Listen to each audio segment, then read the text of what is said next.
Welcome to today's launch of the policy brief from Mine to Magnet Positioning Malaysia in the Emerging Global Supply Chain. First off, let me thank the researchers, policymakers, and industry players who continue to push Malaysia toward a more strategic and resilient future. We meet today at a moment of profound global transformation where industrial policy, technology, geopolitics, and ecological pressures are converging into a single geostrategic reality.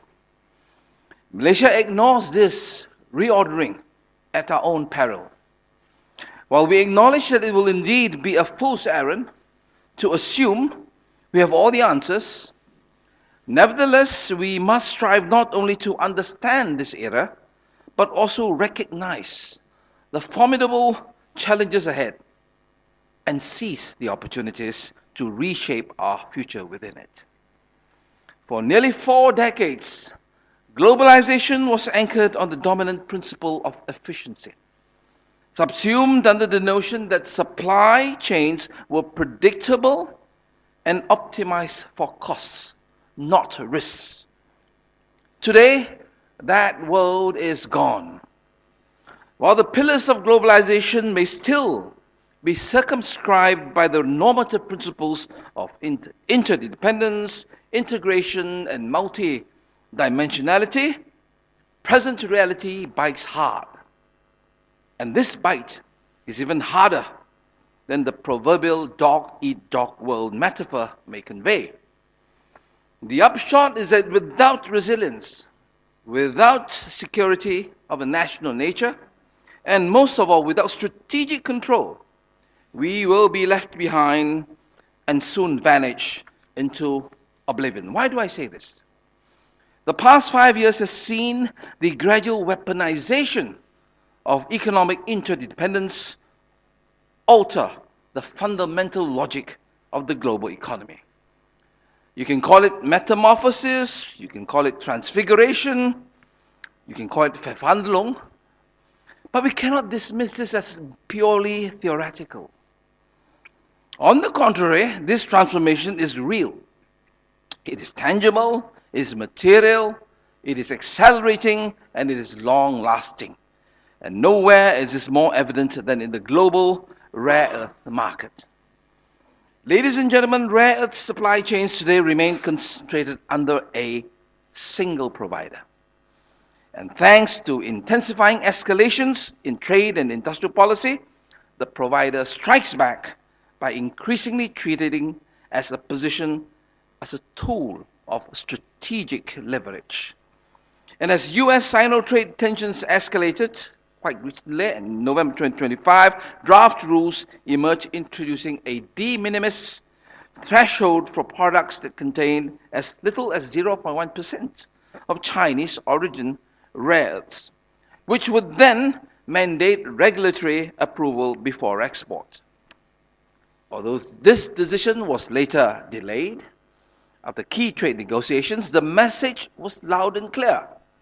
Strategic control over critical supply chains is now a central instrument of geo-economic statecraft, used to shape, leverage, access, and dependency. It also recalls a deeper truth. The very industries that drive green and high-tech transition, EV motors, wind turbines, advanced manufacturing, robotics, are only as secure as the minerals they depend on.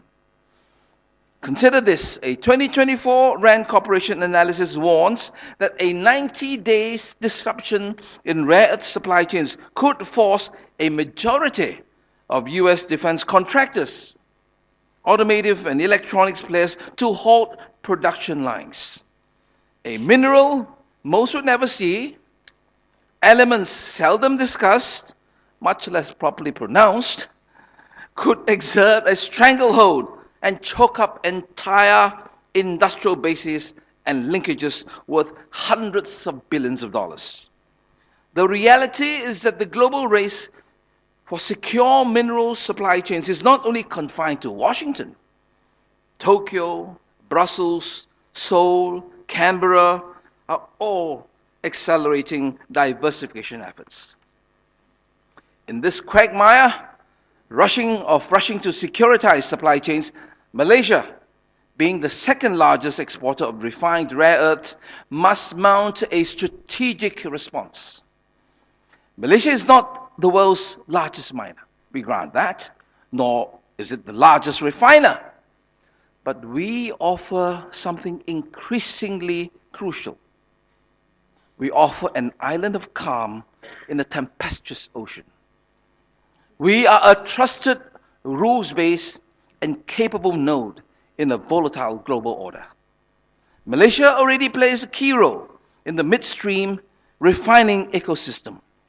And with upstream exploration and downstream integration, including early cooperation between Linus and JS Link, we now stand at the threshold of a more comprehensive value chain.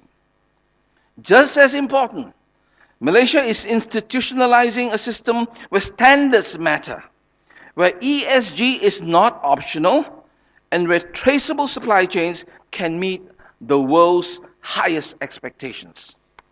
The fact that standards matter profoundly cannot be overstressed.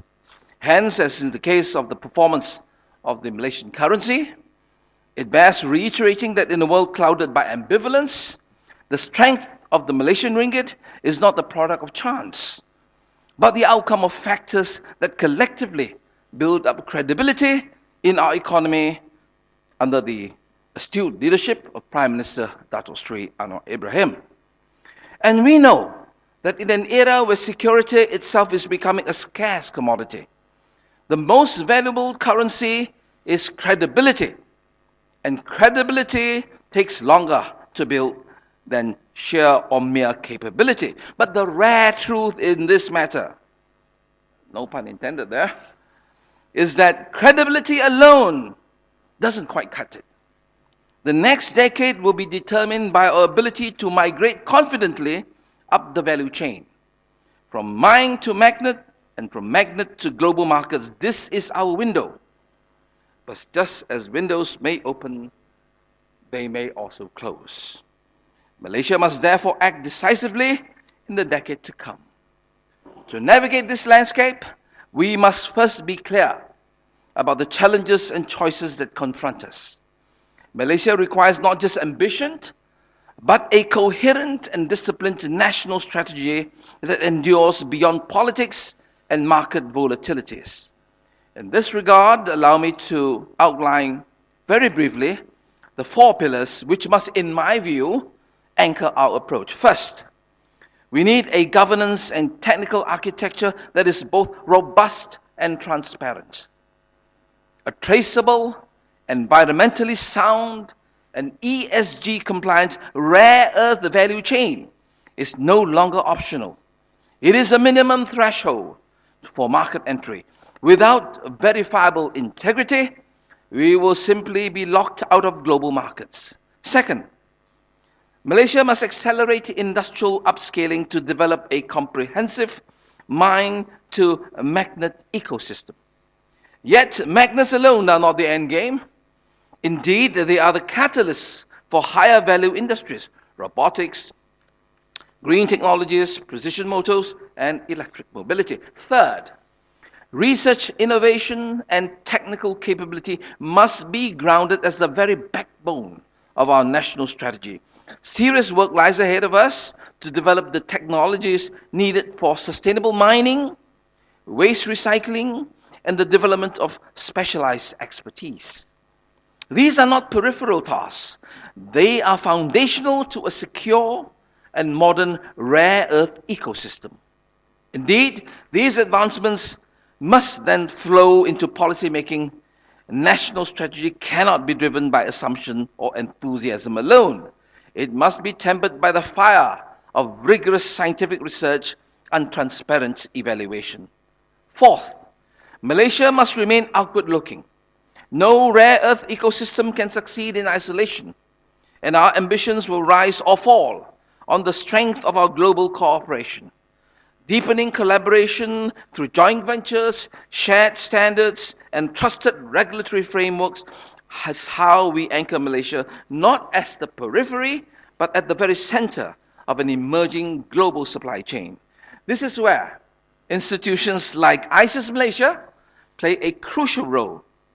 Think tanks must provide the analytical backbone, strategic analysis, and governance considerations that allow Malaysia to rise above the volatility of global competition. Indeed, to plan without evidence is hallucination, and an industry without standards is an existential threat, and strategy without coordination is an oxymoron and hence will become very tragic. Ladies and gentlemen, today we stand in a zeitgeist of immense consequence. In his magnum opus, Four Quartets, T.S. Eliot, the philosophy poet, said, and I quote, "Time present and time past are both perhaps present in time future, and time future contained in time past," unquote. Thanks to the cyclical nature of our humanity, progress is never linear, for it involves perpetual change and adaptation, obsolescence and innovation, conflict and resolution. Later on, we are told, and I quote, "History may be servitude, history may be freedom," unquote. If we are indifferent to the lessons of history, we effectively choose the path of self-incarceration, trapped by the cycles of errors and regrets. But if we choose to strive for a deeper understanding of the past and confront it, then we may be able to set ourselves free from the constraints of time. In other words, history is not something happening outside us. It is shaped by the tenacity of the choices we make today. The global system is being reset. Rare earth supply chains are being reassembled, and trust is emerging as a strategic asset. Malaysia, while modest in size, holds a meaningful role to play in the global landscape. If we act decisively, with foresight and vision, we can transform this position into our long-term advantage. We must build an ecosystem where we are not merely suppliers of rare earths, but custodians of integrity, capability, and clarity. Let us ensure that Malaysia is not a bystander in this new industrial era, but a co-builder of it. I wish you all a productive and insightful discussion. Thank you.